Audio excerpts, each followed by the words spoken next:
Buenas noches, bienvenidos a Signo Pesos, la economía al alcance de su pantalla. Estos son los temas claves del día de hoy. Inversión millonaria para la formación de campesinos. Este domingo es el Día Nacional del Campesino y para celebrarlo el SENA va a destinar cerca de 70.000 millones de pesos para capacitar y apoyar a jóvenes emprendedores de las áreas rurales. Nos acompaña el director general del SENA, Jorge Eduardo Londoño Ulloa, para hablar de este tema. En caída libre sigue el recaudo tributario. La DIAN reveló que en este mes de abril se registró la mayor caída del recaudo de impuestos en muchos años. ¿Cuáles son las causas y los efectos de este bajonazo? Ya se los contamos. Millonarias pérdidas por robo de hidrocarburos. Ecopetrol reveló que en los últimos años se han registrado más de 200.000 hurtos de petróleo, gas y combustibles. Les tenemos todos los detalles de este reporte.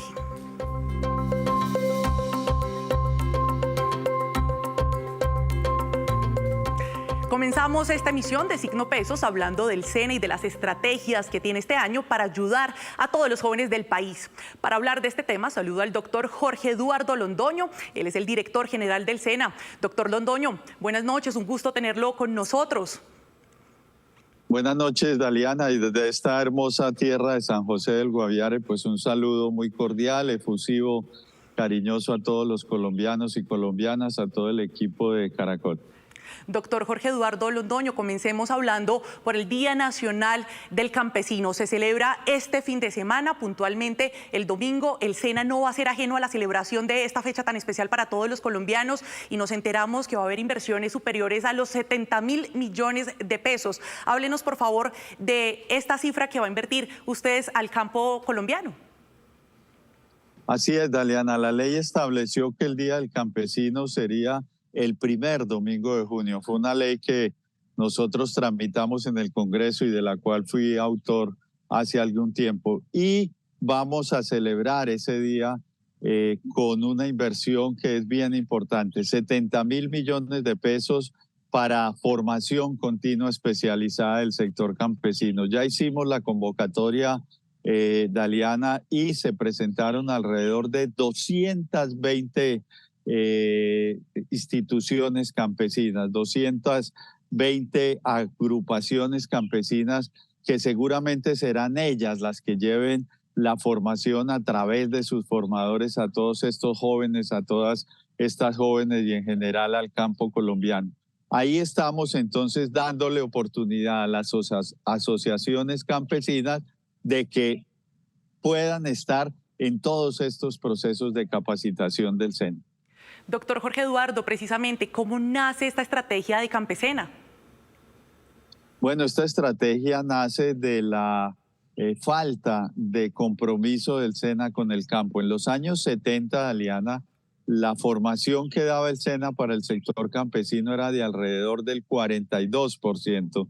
Al iniciar esta administración no llegábamos ni al 5% y entendimos que debíamos incursionar en la economía campesina, es decir, ese 1.600.000 familias que son dueñas y dueños de pequeños predios y que son los que aportan el 74% de lo que los colombianos y las colombianas consumimos a diario. Esa estrategia entonces surge de esa necesidad y lo que hace es imbricar, lo que hace es reunir en una sola estrategia a otras que ya tenía el SENA, como SENA Emprende Rural, como otras estrategias que entonces están en Campesena. Y sustancialmente lo que se quiere con esta estrategia, Aliana, es que el SENA vuelva al campo, que no sean los campesinos los que tengan que venir a estos centros, sino que seamos nosotros los que nos desplacemos a la vereda, al territorio, a llevar formación.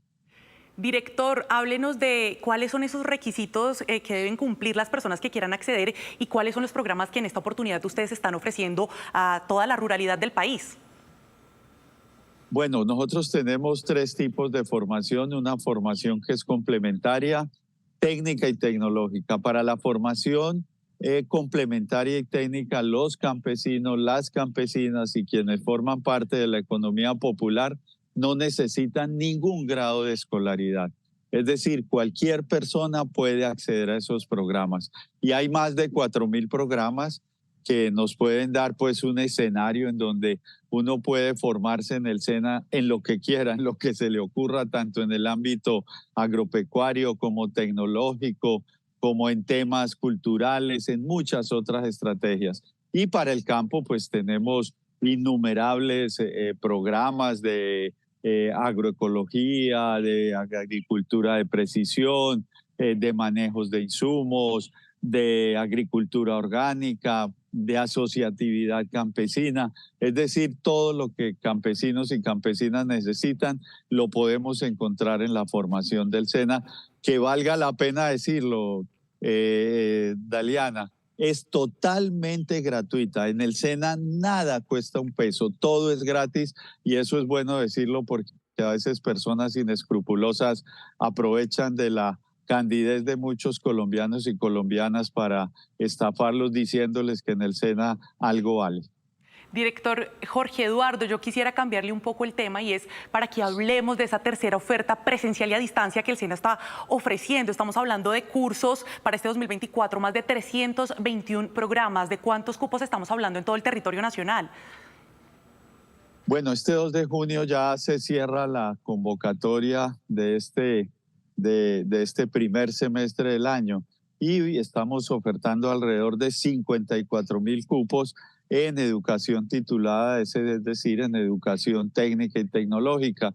Y allí pues hay programas de diferente índole, de TICS, de administración, de enfermería, de agroecología, como lo decíamos, de medio ambiente, es decir, de muchas posibilidades para que los colombianos y colombianas puedan formarse. También en el caso de la capital colombiana de Bogotá hay más de 13.000 cupos, para ser exactos, 13.200, director. ¿Cuáles son los requisitos que deben cumplir los bogotanos y también hasta cuándo va a estar esta oferta disponible? Bueno, la oferta va a estar disponible hasta el 2 de junio, ya se cierran ahí las inscripciones. Si es para educación técnica, como lo decíamos, y hay personas de la economía popular o de la economía campesina, no necesitan ningún requisito. Si es para la educación tecnológica, sí se requiere ser bachiller, porque esta ya es educación superior y está regulada por el Ministerio de Educación. Entonces, hasta el 2 de junio y con esos requisitos pueden acceder a la formación del SENA. Director, finalmente quisiera preguntarle por un anuncio muy importante que hicieron esta semana desde el SENA. Hay 200 vacantes disponibles en Bogotá para todas las personas que quieran trabajar con ustedes. ¿Qué perfiles están buscando y qué deben hacer para acceder y calificar a estas vacantes laborales?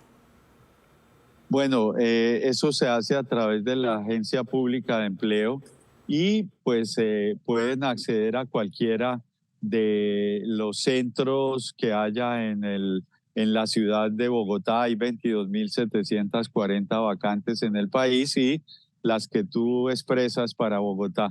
En cualquier centro o entrando a nuestras páginas del SENA, a las páginas de la Agencia Pública de Empleo, ahí pueden acceder a esas vacantes, participar para que de pronto puedan ser seleccionados. Director Jorge Eduardo Londoño, le agradezco mucho por su tiempo, estas buenas noticias en el marco del Día Nacional del Campesino. 70.000 millones de pesos para la formación y para apoyar, por supuesto, a la ruralidad de nuestro país. Mil gracias y feliz noche. Daliana, gracias a ti y no se olviden, el SENA vuelve al campo. Hacemos una breve pausa, pero cuando regresemos, espere. La decisión que tomó hoy el Ministerio de Hacienda en relación con un crédito que tiene con el Fondo Monetario Internacional. Ya nos vemos.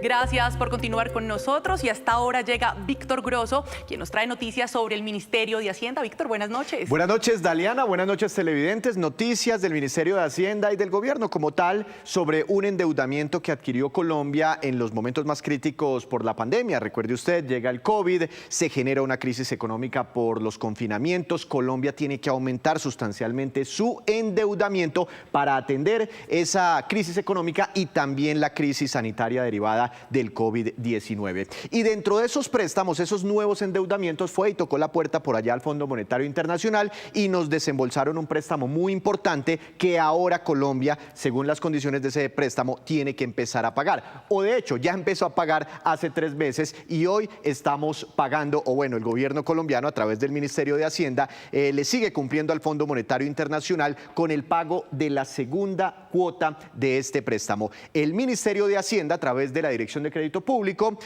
apropió los recursos por 619 millones de dólares para que a través del Banco de la República se cumpla con esta segunda cuota con el Fondo Monetario Internacional. Ese era el famoso crédito del que habló hace unas semanas el presidente Gustavo Petro, donde le dijo: ministro de Hacienda, vaya señora al Fondo Monetario Internacional y trate de renegociar este préstamo. Finalmente se dio una reunión, pero no renegociaron nada y Colombia... Es importante que seguimos cumpliendo. Ese es al final es como el mensaje más importante. Colombia sigue honrando sus deudas por encima de la presión fiscal que tenemos en este momento, sigue pagando cumplidamente no solo sino también los créditos que tiene con otro tipo de prestamistas. Y bueno, esas son, digamos, las condiciones generales del crédito. En ese momento nos prestaron, Daliana, cerca de 5.400 millones de dólares. Hace 3 meses pagamos la primera cuota, hoy estamos pagando la segunda cuota y nos restarían, son 8 cuotas en total, nos restarían por pagar 6 cuotas de manera trimestral. Muchísimas gracias, Víctor, por toda su información, pero lo invito también a que me siga acompañando. Más noticias de la coyuntura nacional. La DIAN reveló que en abril se registró la mayor caída de recaudo tributario en muchos años. Consultamos a expertos para ver las causas de este descenso que sigue preocupando al gobierno y que también ha generado duras críticas al saliente director de la DIAN, Luis Carlos Reyes. El recaudo tributario sigue mal, justo cuando se confirmó la salida del director de la DIAN, Luis Carlos Reyes, quien llega ahora al Ministerio de Comercio. Se conoció el preocupante reporte de la DIAN. En abril de 2024 se registró la peor caída en el recaudo, que fue de 41% comparado con abril del año pasado. El recaudo bajó en ese mes de 31 billones de pesos a solo 18 billones de pesos. Según los expertos, ni siquiera en la época de la pandemia el país tuvo una caída anual de esa magnitud. Hay varias explicaciones, hay algunas asociadas en el margen con el calendario tributario de algunas personas jurídicas, es decir, empresas que quizás van a pagar en mayo y no en abril como lo hicieron el año pasado, pero claramente en abril pagan los grandes contribuyentes y esta caída, sobre todo en el impuesto de renta y retenciones, sugiere que esos grandes contribuyentes tuvieron un muy mal 2023. Al mirar el recaudo entre enero y abril, el acumulado fue de 85 billones de pesos, con una caída de 10,3% frente al mismo periodo de 2023. Este bajonazo es consecuencia en parte por la caída de la industria manufacturera en un 11%, las ventas de comercio en 5,6% y las exportaciones e importaciones cerca del 20%. Para Fedesarrollo, el gobierno debe tomar decisiones. Ha sido que va a ser inevitable un recorte del gasto por parte del gobierno nacional para garantizar el cumplimiento de la regla fiscal. Estamos hablando en nuestros cálculos de un recorte que tendrá que ser de alrededor de los 20 billones de pesos. De otro lado, el Ministerio de Hacienda confirmó que el gobierno pagó hoy la cuota de 619 millones de dólares correspondiente al crédito que está pagando al Fondo Monetario Internacional. En los últimos 5 años, el robo de hidrocarburos, los atentados y las conexiones ilícitas dejan pérdidas económicas a Ecopetrol por más de 3,6 billones de pesos. De estos, 1,4 billones de pesos por atención de emergencias y recuperación de áreas afectadas. Desde 2019 hasta el 2023, grupos al margen de la ley y la delincuencia común han hurtado más de 5,3 millones de barriles de crudo y también han perpetrado 222 atentados contra la infraestructura de producción y transporte de hidrocarburos de Ecopetrol, al igual que más de 5.000 conexiones ilícitas en los sistemas de transporte. Solo en los últimos 2 años hubo 1.229 hurtos a la infraestructura. Justamente para contrarrestar la criminalidad, Ecopetrol, el Ministerio de Defensa y también la Unidad de Información y Análisis Financiero están implementando una estrategia de seguridad. En los últimos 8 días, las autoridades capturaron a 28 personas vinculadas a estos ilícitos. Y antes de despedirnos, los dejo con este dato. Se conoció el ranking de este año de las mejores ciudades del mundo para comer. En el primer lugar quedó Nápoles, Italia, le sigue Johannesburgo, Sudáfrica, también Lima, capital del Perú, Ho Chi Minh en Vietnam y en el quinto y último lugar quedó Beijing. Y así terminamos por hoy. Los esperamos mañana con una nueva emisión y toda la información económica que usted necesita para saber. Esto es Signo Pesos, la economía al alcance de su pantalla. ¡Feliz noche!